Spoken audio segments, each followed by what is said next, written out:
You're here! Oh, I'm so glad you finally came. I've been waiting for hours.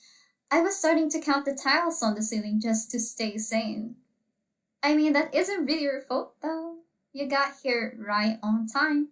I just thought, you know, that we come here a few hours early to make sure I don't miss you. Better safe than sorry, right? I wouldn't want to miss the best day of my life after all. Honestly, I'm just so glad that you even came at all. I was worrying maybe you were going to miss what I put in your pants. You know, the letter I left in your pocket?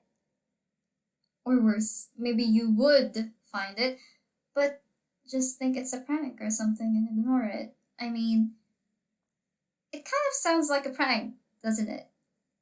I mean, what kind of letter invites you to your own basement, am I right?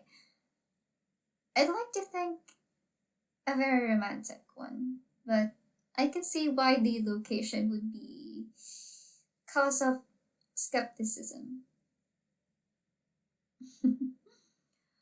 Why am I here? You sound awfully displeased to have an innocent, defenseless girl like me in your basement. But there's no need to play coy, cause I know all your dirty little secrets. And I think you know exactly why I'm here. Oh, no. I'm not talking about your homework folder. We both know that's just a decoy for what's really in your computer. What I'm talking about is just a bit less innocent than that. Good acting, though. You were very good at faking it. Still silent? well, well, tell you what. I'll give you a little hint. You're something that rhymes with Tucker. No? Still playing dumb? You're so cute when you're lying through your teeth. And you're even cuter when you're sweating like that. I have to say though, I thought I have to work harder to get you like that. You look uncomfortable in those clothes. Okay, well then, here's another hint. It's just a letter off from Tucker. It just needs one more. Say, maybe at the start of the word? And it's an S? I always love it when you resist to the end.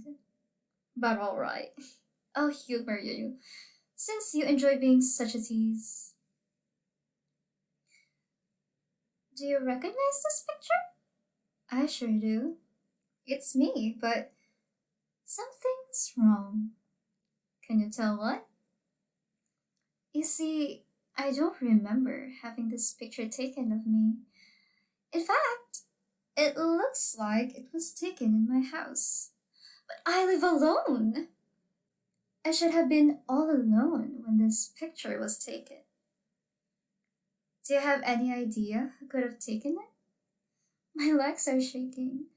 Just think about what could happen to a sweet, vulnerable girl like me, who's the target of a stalker. No, still doesn't ring a bell. That's hard to believe, but if you insist that you don't know what I'm talking about, then okay, wink wink. Hashtag yes, wink wink is said. That's so funny though, because actually, I know a bit about dealing with photos myself.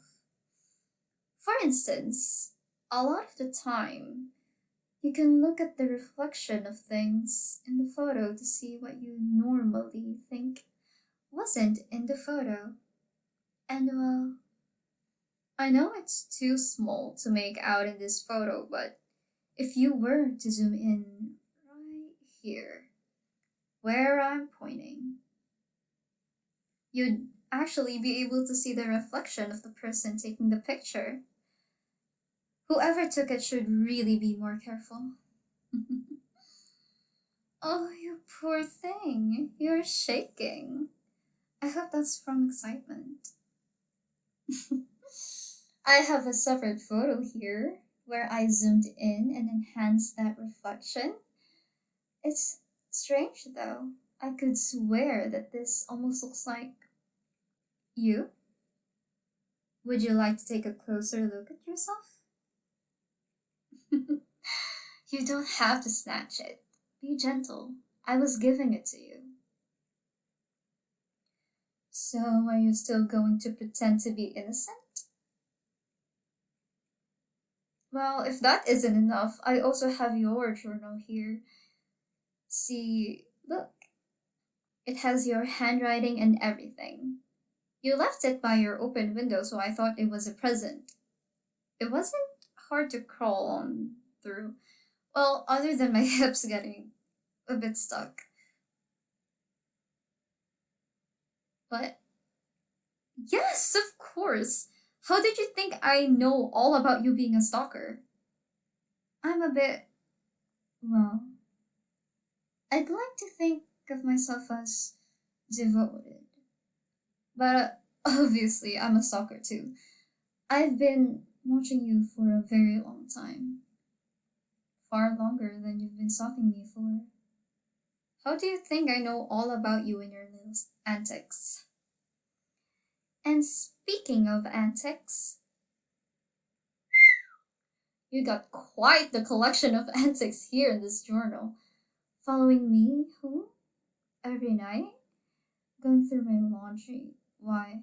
You even collected the candy wrappers that I threw away. And I thought I would be the one handling junk in this relationship. Here, I'll read it for you. I think I'll skip the excessively lewd parts though.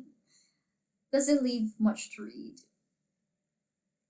Not that I blame you.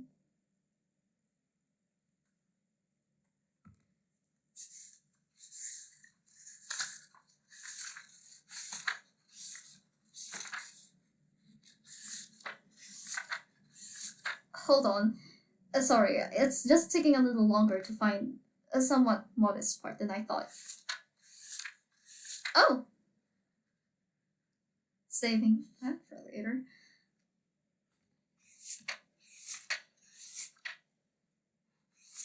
Here we go. This is relatively less indecent than the other parts. She left for home 4 minutes later than usual today. As usual, I followed stealthily from behind to make sure she made it home safely. Whenever it was possible without getting caught, I traced her exact footsteps. Skydivers would be jealous of the adrenaline rush that it gives me, following in her footsteps. It makes me feel so close to her.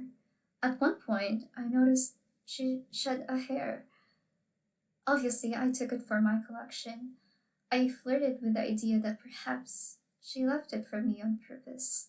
A gift for my devotion.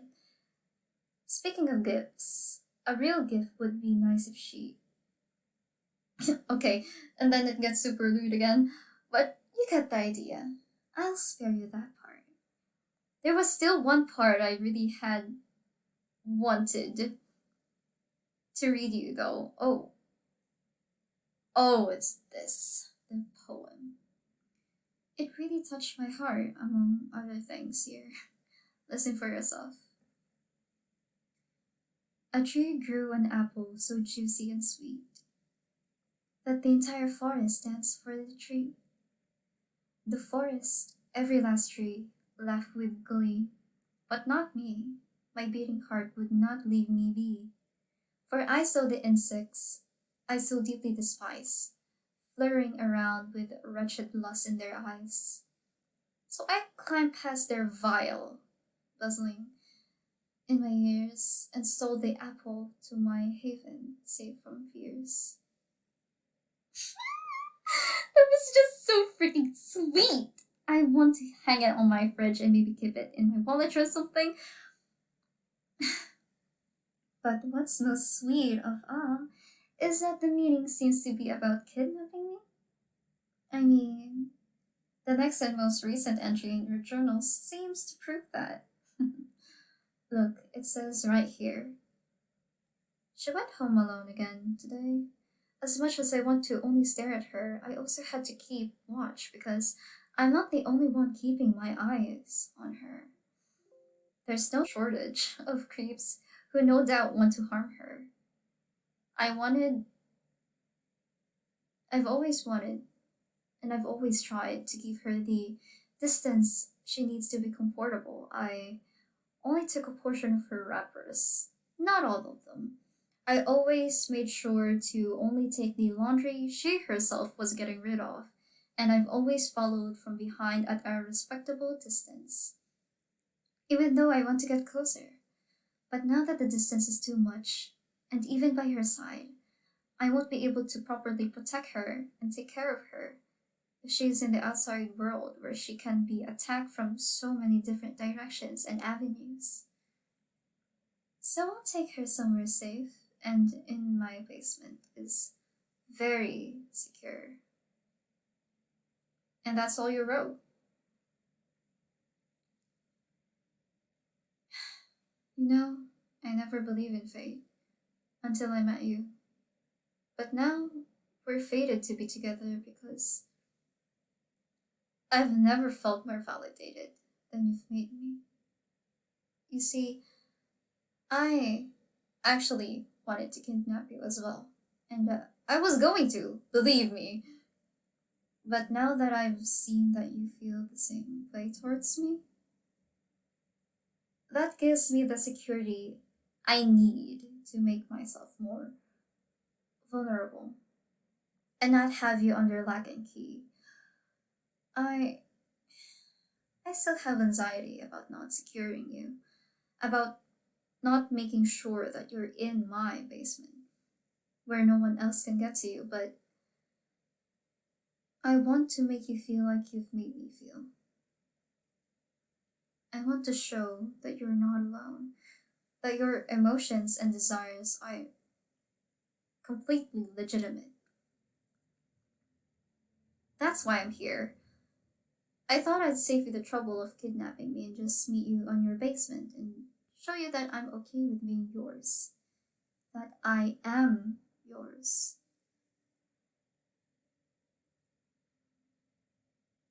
Now, you said you wanted to take care of me. Now, how are you going to do that?